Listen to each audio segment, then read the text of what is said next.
What aromatherapy is doing is when you inhale the different essential oils, that smell is traveling right to the amygdala, which is sitting in the brain, but you're bypassing the digestive tract, which medications and supplements need. You're bypassing other brain centers so that the brain instantly calms down.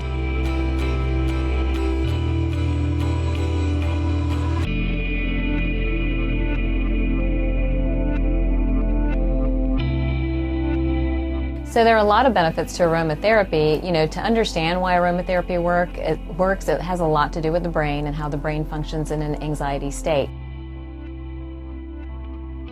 What aromatherapy is doing is when you inhale the different essential oils, that smell is traveling right to the amygdala, which is sitting in the brain, but you're bypassing the digestive tract, which medications and supplements need. You're bypassing other brain centers so that the brain instantly calms down. It's sort of an instant quick fix.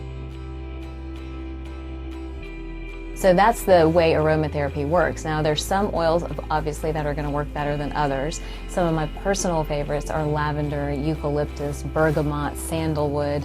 These are all very healing oils that if you carry them around, or you have a big event, or you have a really bad week coming up, you can sort of inhale those throughout the day. There's really not a limitation on how often you can or cannot inhale them, and it helps to sort of ease the mind and calm down anxiety and excessive worry.